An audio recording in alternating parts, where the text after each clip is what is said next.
Hey guys, SpinoDude here and welcome back to another video. Today guys, we're going to be taking a look at the Mattel Dino Rivals Jurassic World Dual Attack Concavenator. Now I've had this figure for a while now, I just haven't gotten around to making a review on it. And I also wanted to apologize for the lack of videos lately. I've been trying to post one video a week, but it hasn't been going so good.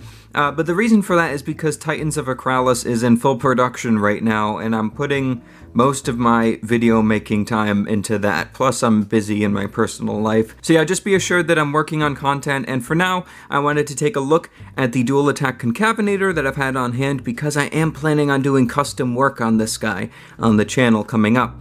So, I've already taken him out of the packaging. Very simple to take him out. You just had to snip a couple of the wires there. But before we take a look at the dino, we're going to look at the packaging. Now, the dual attack range is deceiving as being larger and more expensive than the Roarivores, for example, because of the size of the packaging, but in reality they're actually the same price as the Roarivores, $15 a piece, and the only reason the packaging is larger is because in the Roarivores the tail detaches. But because the tail on most of the dual attack range is part of the action feature for play value, they can't be detached, so they have much larger packaging, which makes them seem like they'd be more expensive, but they're not.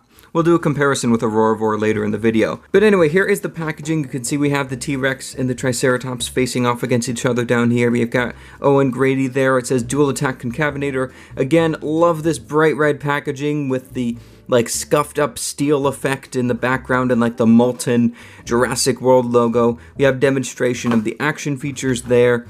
And then there's not much on the sides, and then just on the back quickly it says get the Jurassic Facts app. +1 collector's card, which I'll take out and take a look at in a minute. There's an advertisement down there for the Dual Attack Triceratops and Parasaurolophus. It says Tail Strike, Chomp, Concavenator, and you've got the picture of the dino there. And yeah, so that's the packaging.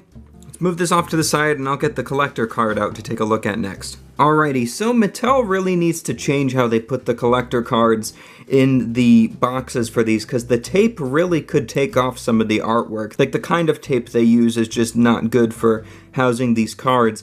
But anyway, here is the Concavenator. Really like the artwork. The coloration, again, I was put off by the coloration and the appearance of this toy at first, but I've kind of warmed up to it, and I especially like the way it looks in the artwork here. Concavenator looks much more athletic than the actual toy, but we'll take a look at that in a second. They use it as a strength of 7, speed of 7, intelligence of 6, and aggression of 6. So, it's a pretty powerful dinosaur, and then on the back, it says Dino Rivals Jurassic World. And anyway, that's the collector's card. And now let's take a look at the Concavenator itself. Now, I am a little bit late to the party on reviewing this one. This one came out in stores quite a while ago, but I still wanted to take a look at it before I did custom work on it in just its current state. Now, first of all, for the colors, I wasn't impressed with the colors in the promo images. I thought they were very basic, not very inspired, and I just wasn't a fan of the red and the green especially, but the colors are much darker here, and there's even some dual tones in the red with like a almost maroony purplish color in there, and it really like splits up the coloration on the hump on the back, and it looks really cool in my opinion. And I also like the red around the eye. The eye is painted beautifully as well. Let's see if we can zoom in there and take a look at that.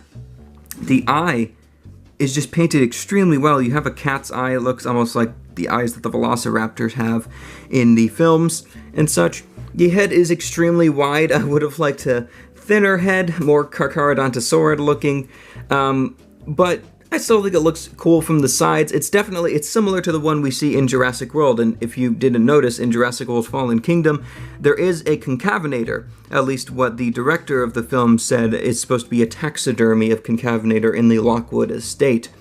So you can see it in a couple scenes pretty well.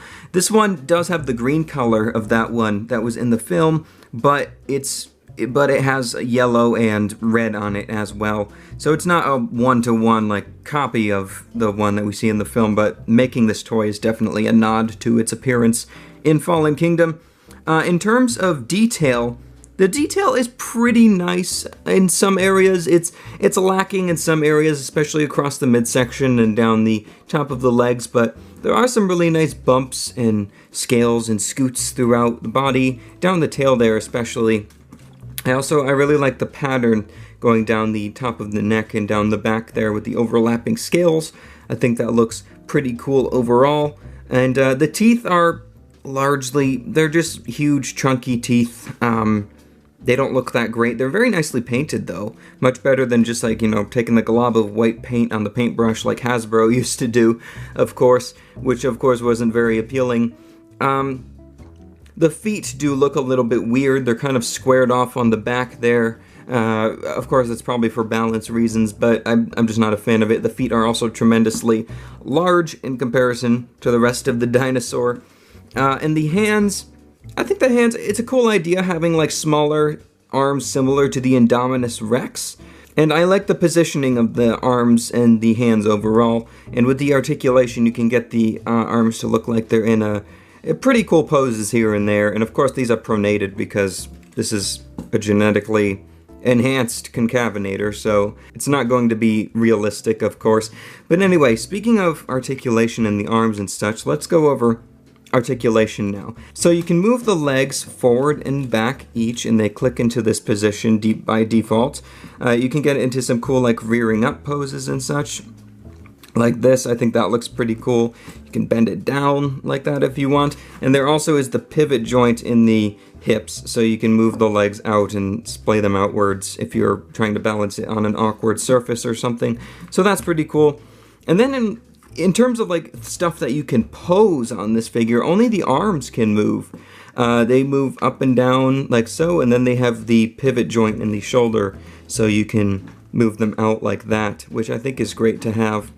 But those are the only things that can be actually posed, but other things that actually move on this are the play features. Now, as suggested by the name, the dual attack range, each dinosaur has 2 attacks that it can do for play features. The first one is on the Concavenator. You can push down on the hump on the back, and it swings the tail.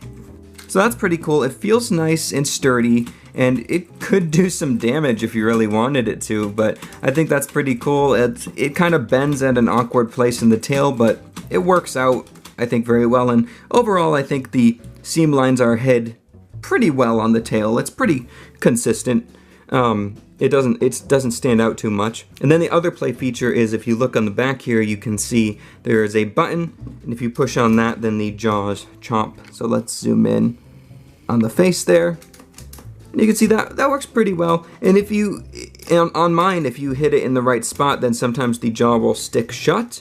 It's not wanting to do that on camera now, of course, but this jaw will not stay shut on its own by default. If you get like a particular one of these toys that has a sticky jaw function, then it will stick a few times. But I've worked mine out a little bit when I was testing out the features, and it doesn't seem to do it nearly as often.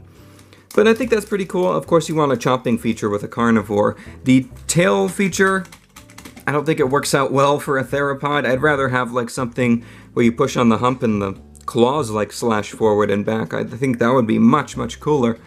But anyway, I think that covers everything that this Concavenator toy has to offer for the most part.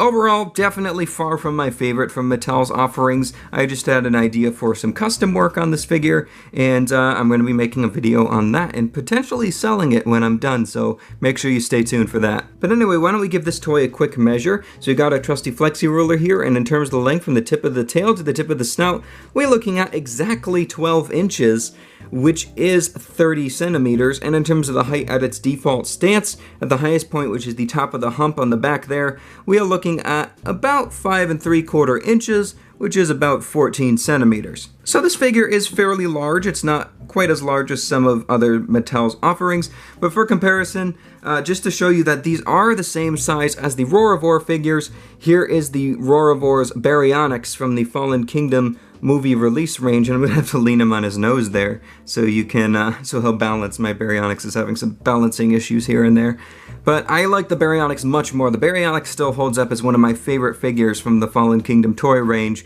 The Concavenator looks much more cartoony in my opinion. I think it's a cool style, and I think it's cool that they included Concavenator in the range of toys, but still, I prefer the Baryonyx. I think it just looks really cool. It looks just like the one in the film. But anyway, guys, that is going to do it for this review on the Dino Rivals Dual Attack Concavenator. And here's the card there if you want to take a look at that again.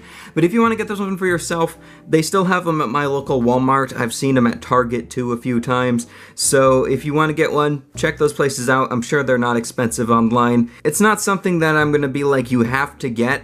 It's definitely not one of the most amazing toys from Mattel, but it's still pretty cool for one of the Dual Attack figures. So anyway guys, I hope you have enjoyed this video. If you did, leave a like down below and subscribe to the channel. Also leave a comment telling me what you think of this Dual Attack Concavenator. So thank you so much guys for watching, and as always I will see you in my next video.